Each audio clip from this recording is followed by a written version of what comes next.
Obviously 4 games, but what's your overall impressions? How much? Go ahead. How much have you learned, you think, in just 4 games about this team? Well, I think it's just 4 games in, like you said. Early evaluation. Obviously, I like the way that we've played as a team. Starts I think on the mound. The numbers that we've been able to have for the first 4 games are outstanding.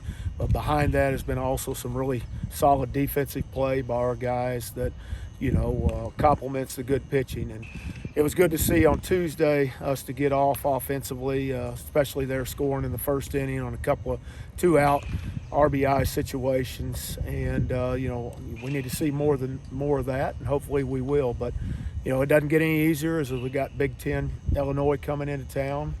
Really good reviews written on them this preseason as somebody that's going to be really good this year. Update on Tate? Hadn't heard one. We were off yesterday, so I'll get one here before practice. But that'll be something tomorrow. We'll just see where he is with it, and certainly we don't want to push anything. He has a strained hamstring, and those things can be nagging. And what I don't want to do is create something that's going to be long term and keep him out longer than certainly we want to. So I'll rely on the advice of our trainer Sven Pearson to give me an update tomorrow on what his availability is. Looks like you guys are going to face a really solid trio of right-handers this weekend.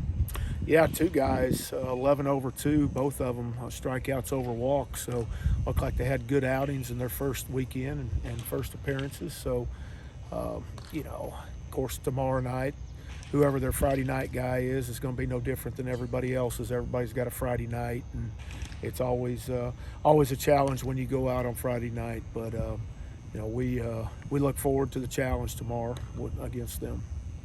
Are the rotation looking different this weekend?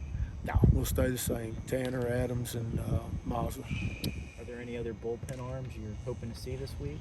I think if we can get them in there, certainly. I think there's still some pieces that we've got to get out there in the right situations. But our job's go out there and win every game, and what we use on Friday will be the guys that we feel like that certainly give us the best chance to win, and we'll reevaluate on Saturday and see who's available and go from there. So, but yeah, in a perfect world, you'd like to get everybody in. I think that was the good thing about on Tuesday.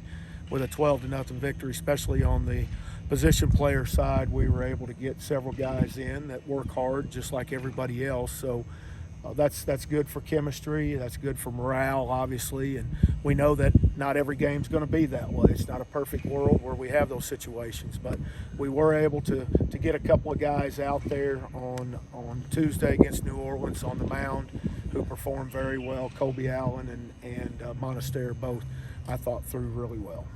About Creek Robertson ambushing the first 2 pitches he's seen. Yeah, Creek's a really talented defensive player, and to see him get those hits like he works on every day is certainly moving him in and further in his development like we would want to see.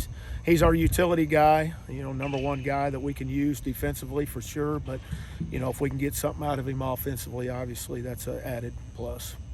Those young guys you got good outings out of, obviously small sample size, but any of those guys made you reevaluate their role, maybe headed towards a larger role this year? No, not really. I think that's still an ongoing process that we're in right now, just trying to determine that. And that's what the first 4 weeks are of non-conference play, is to try to figure out, mix and match what we need to do to start the 5th weekend of the season against conference play. Have you been surprised with how, obviously pitching was dominant last year, but it's almost like they picked up where they left off, if not, at least in these first 4 games, look sharper. Does that surprise you? Well, yeah, honestly, because I think there's so many unknowns. I think as far as the starters go, we knew what we had there. We saw them last year. Obviously, Tanner, everybody knows about him. Matty Adams came on at the end of the year, and you could tell that he had the presence going forward to take in that weekend spot for us.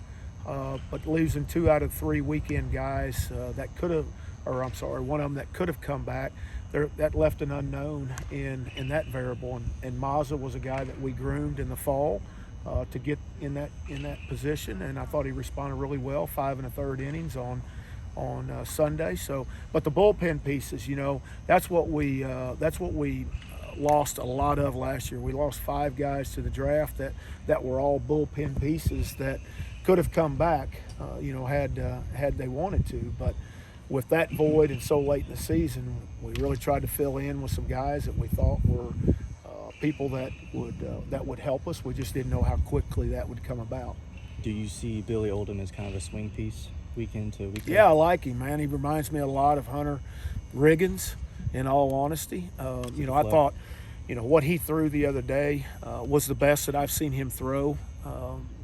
When you compare it to our scrimmages in the fall and our scrimmages in preseason, he was really pitching down the zone, what he has to do. He had 3 pitches. He was pitching off that fastball. Changeup was complementing the fastball and making it look a little bit better. But I thought the slider was a plus slider and was really working off that fastball with the knees and created a lot of deception, you know, in the fall and in the pre-spring. There were times where, you know, he would give up the long ball, solo shots, but they were all at the belt, you know, and knew and kept telling him that, you know, you're going to have to pitch down the zone at this level. You know, it's not D3, it's D1, and there's a big difference in the hitters and the mistakes when you present it to them at this level. They don't miss them a lot of times. So thought he did an outstanding job the other day in his 5 innings. Cross Sibley looked pretty impressive as well for a young guy to come in first outing. What do you think about his? Man, I'll tell you, he came back on a mission from Christmas break. You know, didn't have a great fall, in all honesty, and it wasn't because of stuff. It was just I had more control than anything, being able to pound the zone and throw strikes. And he came back and really his bullpens started becoming really good.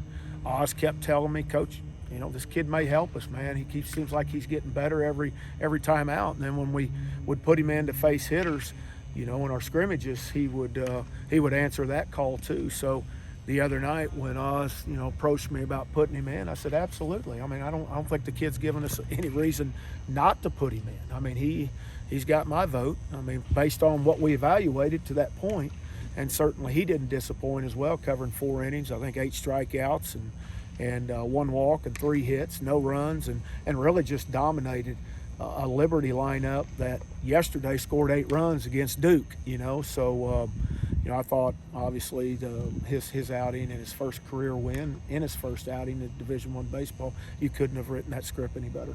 Do you think Oz really might be a wizard? He could be. He could be. Except he doesn't play behind the curtain with me. He's right out front. So that's the difference right there. So he does an outstanding job in what he does. I think he's one of the best in the business. Keller from the analytical side, the metric side, and what we use, TrackMan and horizontal and vertical angles, and trying to use this in development with their stuff. I mean, Keller is he's kind of a wizard in his own way too with those numbers and how they equate to development. So two very good ones there that are helping our pitching staff move forward.